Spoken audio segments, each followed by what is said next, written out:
안녕하세요. 오늘은 6단원 직육면체의 부피와 넓이 첫 시간이에요. 118쪽인데요. 우리가 가장 먼저 부피를 배우고 그 다음 겉넓이를 배울 거예요. 그리고 우리 직육면체를 배울 때는 항상 정육면체도 같이 따라오거든요. 직육면체가 이렇게 우리가 알고 있는 상자 모형의 입체 도형인데 그때 각 모서리 길이가 모두 같을 경우에는 그것이 정육면체가 되죠.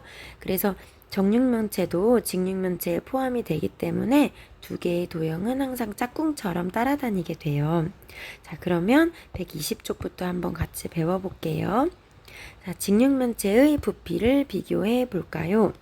먼저 다지기 1번에 보면 가나다의 상자의 크기를 비교하게 되어 있고 다지기 2번에도 가와 나의 상자의 크기를 비교하게 되어 있어요. 그런데 우리가 정확한 기준이 없이 각각 직접 맞대어서 한번 비교를 해볼 거예요. 눈대중으로 맞대어 비교해 볼 거예요. 그러면 여러분의 느낌대로 어느 상자가 가장 크다고 생각하는지 여러분이 가나다 중에 추측해서 써주면 되는데요. 우리가 얼핏 봤을 때 가와 나 중에서는 나가 좀 더 큰 것 같은데 근데 또 가와 다를 비교했을 때는 어느 게 큰지 확실하지가 않고 또 나와 다를 비교했을 때에도 어느 도형이 큰지 확실하지가 않죠. 그래서 여러분의 추측대로 여기에 답을 써주면 되고요. 그리고 이렇게 상자의 크기를 단순히 눈대중으로 맞대어 비교해 봤을 때 불편한 점은 무엇이었는지 한번 생각해 볼까요? 네, 맞아요. 어느 상자가 큰지 크기를 정확하게 비교할 수 없다는 단점이 있었어요. 정확하게 비교할 수 없다는 단점이 있었어요. 자, 그러면 우리가 이제 아래 다지기 2번으로 가서 또 한 번 두 상자의 부피를 비교해 볼 거예요. 두 상자의 부피는 어떻게 비교하면 좋을까요? 가장 먼저 우리 이번엔 좀 더 자세히 길이를 살펴볼까요? 우리 가의 밑면의 길이는 지금 보면 9cm보다 14cm가 훨씬 더 크죠? 그리고 여기 밑면의 세로의 길이를 봤을 때 이번에는 가보다 나의 세로의 길이가 더 커요. 그런데 또 나의 높이가 15cm로 훨씬 커요. 그러면 나의 크기가 더 큰 것 같은데 이번에는 확실하게 알 수는 없지만 그래도 우리가 각 모서리의 길이를 한번 비교해 보면서 그래도 다지기 1번 문제보다는 좀 더 정확한 방법을 사용해 봤죠. 각 모서리의 길이를 비교해 본다. 그렇지만 이것도 우리의 추측일 뿐이지 어느 상자가 더 큰지는 확실하게 알 수가 없어요. 그럼 이번엔 좀 더 발전해서 다지기 3번에서 블록을 이용해서 한번 상자의 부피를 비교해 볼 거예요. 그런데 이때 가와 나는 이런 크기의 블록 상자인데 다는 또 다른 모양의 블록 상자를 가지고 비교를 하고 있어요. 자, 먼저 첫 번째 문제 풀어볼까요? 상자에 들어갈 수 있는 블록의 수를 알아보세요. 자, 가를 우리가 예를 들어서 지우개 모양이라고 한번 해볼게요. 그럼 지우개가 가로에 2개가 들어가겠죠? 그리고 세로에는 지금 3개가 들어가요. 그쵸? 그리고 이렇게 1층에 몇 개가 쌓여 있다는 것을 알 수 있을까요? 2 곱하기 3이니까 가는 2 곱하기 3에 먼저 이것이 3층 쌓여 있으니까 곱하기 3을 해서 18개의 블록이 지우개가 쌓여 있다는 것을 알 수가 있어요. 그러면 나도 한번 살펴볼까요? 먼저 1층에 가로에 2개, 세로에 4개가 쌓여 있고 그러면 1층에는 2 곱하기 4, 총 8개의 블록이 이렇게 1층에 쌓여 있고 그 다음에 이것이 2층이 있네요. 그래서 곱하기 2층을 해주면 나에는 16개의 지우개 블록이 들어간다는 걸 알 수가 있어요. 그러면 마지막 단은 우리가 이번에는 레고 블록이라고 한번 해볼까요? 레고 블록은 가로에 3개, 자 이렇게 세로에 3개가 들어가요. 그럼 1층에 3 곱하기 3, 9개가 들어가겠죠? 그리고 높이에는 2층짜리니까 곱하기 2를 해주면 18개가 들어가요. 각 상자에 들어갈 수 있는 블록의 수는 각각 18개, 16개, 18개예요. 그런데 가와 다의 상자의 수가 같다고 해서 우리가 두 상자의 부피가 같다고 할 수 있을까요? 아니죠. 왜냐면 우리가 다른 블록의 기준을 사용했기 때문이에요. 그래서 두 번째 문제를 살펴보면 크기가 서로 다른 블록, 지우개와 레고 같이 서로 다른 블록을 이용하여 상자의 부피를 비교했을 때 불편한 점은 방금 무엇이었을까요? 자, 네, 맞아요. 네, 가와 나는 모양과 크기가 같은 블럭을 사용했었죠. 그렇죠? 가 나는 모양과 크기가 같은 블럭을 사용했기 때문에 비교가 가능해요. 확실하게 비교가 가능해서 그래서 나보다는 가의 개수가 더 많기 때문에 가의 부피가 더 크다는 것을 알 수가 있어요. 그런데 모양과 크기가 다른 가와 다는 블럭의 기준이 다르기 때문에 다른 블럭이므로 비교가 불가능하겠죠. 그쵸? 정확한 비교가 불가능해요. 비교 불가능. 이렇게 정리를 해줄게요. 자, 그러면 키우기 문제에서 여러분들이 각각 상자의 부피를 비교해 볼 건데요. 이때 선생님과 했던 것처럼 가로 곱하기 세로 곱하기 높이, 가로 곱하기 세로 곱하기 높이를 해서 각각 몇 개인지 구해서 비교를 해보면 될 것 같아요. 둘 다 같은 크기의 블록을 사용하고 있기 때문에 이렇게 모양과 크기가 같은 블록을 사용할 때는 비교가 가능하겠죠. 자, 그러면 다음 122쪽으로 넘어가 볼게요. 이번에는 직육면체의 부피를 구해볼까요? 예요. 뭔가 아까와 제목이 비슷한 것 같은데요. 아까는 직육면체의 부피를 비교해 볼까요? 였어요. 그래서 우리가 이렇게 여러 가지 방법으로 세 가지 방법으로 비교해 봤고 이번에는 정확한 숫자를 이용해서 직접 계산을 해서 구해 볼 거예요. 자, 그러면 여기 열기 문제에 있는 캐리어를 한번 부피를 구해 보려고 하는 것 같은데요. 자, 먼저 우리는 아래 개념 확인을 보면서 시작을 해 볼 거예요. 우리가 방금 전에 여러 가지 모양과 크기의 블럭을 가지고 부피를 비교했었죠. 그런데 어떤 것은 지우개 블럭으로, 어떤 것은 레고 블럭으로 비교하다 보니까 같은 모양과 크기의 정확한 기준의 블록이 필요해요. 그래서 우리가 바로 쌓기나무를 이용해서 직육면체의 부피를 비교하자고 약속을 한 거예요. 매번 그렇게 다른 모양과 크기의 블록으로 비교할 수가 없기 때문에 약속이 필요해서 부피의 단위를 이렇게 하자 하고 약속을 한 건데요. 자, 바로 그게 쌓기나무예요. 자, 기준이 되는 것을 써볼게요. 쌓기나무. 자, 그러면 이렇게 쌓기나무는 잘 보니까 가로가 1cm, 세로가 1cm, 그리고 높이가 1cm네요. 지금 옆에 보면 각설탕과 크기가 같아요. 실제로 우리가 1cm는 여러분 엄지손톱의 가로 길이만한 크기죠. 그러니까 이 1cm의 부피는 실제로 굉장히 작은 단위의 부피예요. 그렇죠? 자, 그러면 우리가 이 쌓기나무의 부피를 구할 때 어떻게 구했었어요?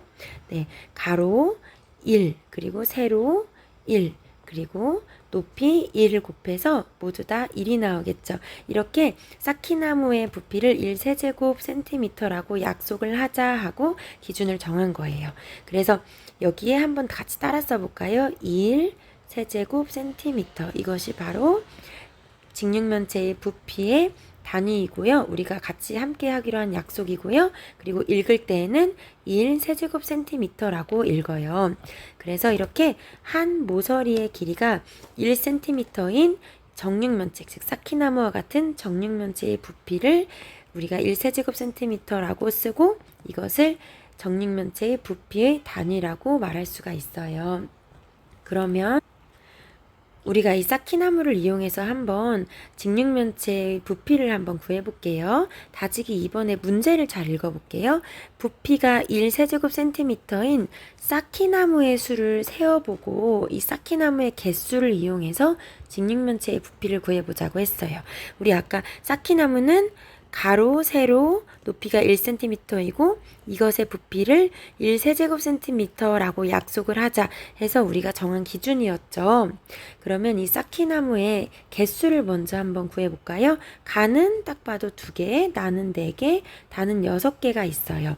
그러면 우리가 이 하나의 쌓기나무의 부피는 1세제곱cm라고 했죠. 그런데 이것이 2개가 있어요. 즉 1세제곱cm라는 이 부피가 이렇게 차지하는 크기가 2개가 있다면 그러면 가도형의 부피는 몇 세제곱cm가 될까요? 네, 1세제곱cm가 2개니까 2세제곱cm가 되겠죠. 그리고 나는 1세제곱cm인 쌓기나무가 4개가 있으니까 4세제곱cm가 되고요. 다는 6세제곱cm가 될 거예요. 지금 가로로 점점 넓어지는 것을 볼 수가 있어요. 그러면 이번에는 세로가 점점 달라지는 직육면체 부피를 볼 건데요. 이때 이 세로를 말하는 게 아니라 여기서는 이렇게 여기에 있는 밑면의 세로를 말하는 거예요. 세로가 점점 늘어나는 것이 보이죠? 가는 쌓기나무가 딱 봐도 4개, 나는 앞면에 4개, 뒷면에 4개이니까 8개가 되고요. 다는 이렇게 4개의 세트가 하나, 둘, 3개가 있기 때문에 우리가 12개라는 것을 알 수가 있어요. 그러면 여기에도 역시 하나의 크기가 부피가 1세제곱cm인 쌓기나무가 4개가 있기 때문에 4세제곱cm의 부피라는 것을 알 수가 있고요.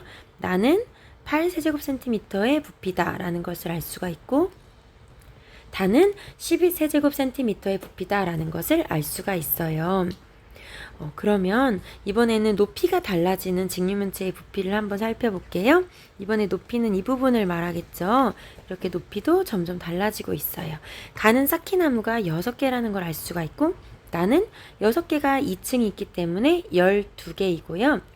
다는 6개 세트가 이렇게 3층이나 되어요. 그래서 18개라는 것을 알 수가 있어요. 그런데 여기 가의 부피는 역시 1세제곱cm가 6개가 있었기 때문에 이렇게 전체가 6세제곱cm라는 것을 알 수가 있어요. 그리고 나는 12세제곱cm, 다는 18세제곱cm라는 것을 알 수가 있어요. 여기 옆에 표에 단위가 정리되어 있어서 사실 단위를 쓰지 않아도 되는데요. 선생님이 2개를 확실하게 비교하기 위해서 단위를 다 써봤어요. 그러면 우리가 이렇게 3개의 표를 봤을 때 이제 드디어 정확하게 부피를 비교할 수가 있겠네요. 자, 여기 보면 여기에 있는 다도형과 여기에 있는 가도형은 서로 부피가 같은 6세제곱cm라는 것을 알 수가 있고요. 그리고 여기에 있는 다도형과 그리고 여기에 있는 나도형은 서로 12세제곱cm로 부피가 같은 도형이라는 것을 알 수가 있어요. 이렇게 정확한 쌓기나무 기준으로 우리가 약속을 정해서 부피를 구하니까 비교가 아주 쉬워졌죠. 앞에서 배운 것보다 훨씬 부피 비교가 쉽다는 것을 알 수가 있어요. 자, 그러면 우리가 다지기 3번에서 아까 문제와 똑같은 문제를 풀어볼 거예요.